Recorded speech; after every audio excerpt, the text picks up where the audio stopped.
Good morning and welcome back to BeefLink TV, your daily dose of industry information. Today I'm joined by Ian Matheson for today's edition of What the Papers Say. So Ian, thank you so much for joining me. How are you today?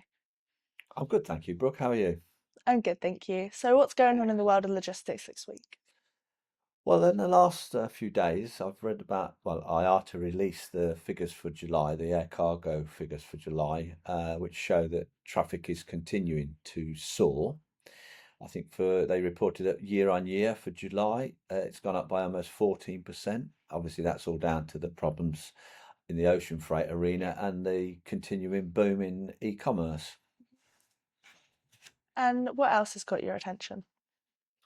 Well, off the back of that, there's been a lot of analysts sort of saying that the strong, commenting about the first year, the first strong first half of the year, and what they see for the rest of 2024, when obviously the autumn period is traditionally the peak period in air cargo when Yeah, volumes and rates increase.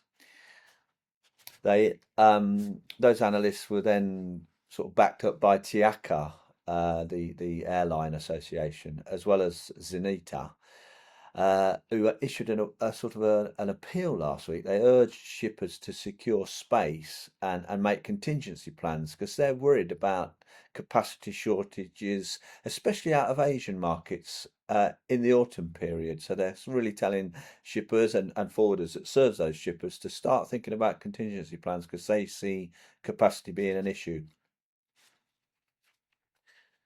I mean, it's usual, isn't it, for, as I understand it, for carriers to reduce capacity on the transatlantic as they change to their winter flying schedules.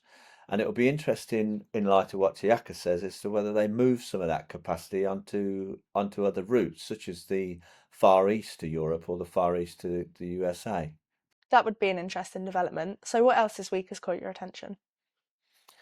Well, in the ocean freight arena, Linealytica hit the headlines with their prediction that ocean freight rates could fall by 70% by the second half of 2025, which would be interesting for your members who are relying on ocean freight.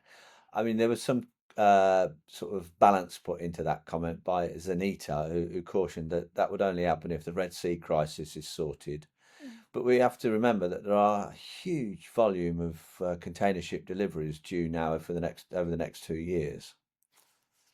And then going on from that, Lloyd's had a great report this week, or not this week, so just the end of last week, about their top 100 box ports, which they do every year and have done for many years. Lloyd's list, that is, and that shows how China still remains the king in terms of container port um, throughput, despite the hype about all the nearshoring of production and the sourcing of products that we read about kind of on a daily basis.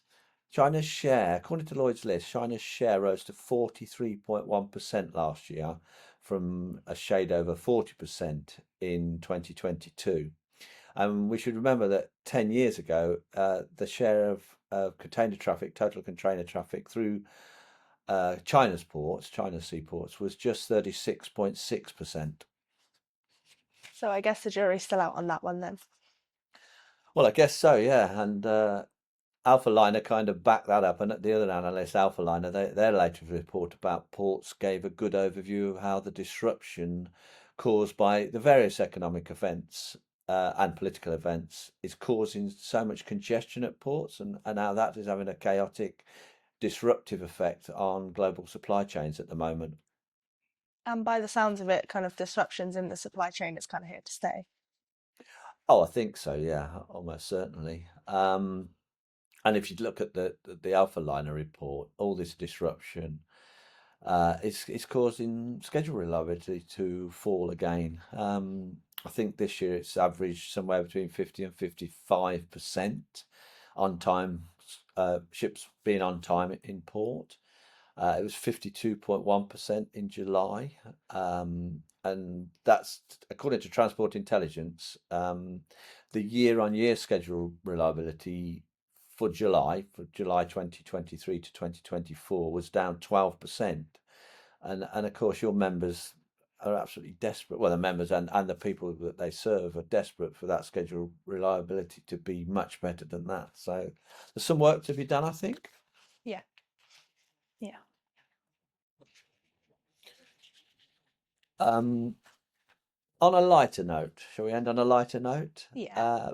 I hope that by the time this episode of What the Papers Say appears, there's a cargo ship pootling across the transatlantic at the moment. We mentioned it a few episodes ago. It's called Yeah. the Animos. It's a sail-powered cargo ship, world's largest, and that was due to arrive in New York about the time I think that this episode airs, and that'll be an interesting. I hope it Yeah. gets a nice sort of welcome when it arrives there. But it's ironic, isn't it? Because I read last week that Maersk, the giant container line and terminals operator, they've joined a study with a few other people. Lloyd's Register, I think, are involved about providing nuclear powered container ships in the foreseeable future.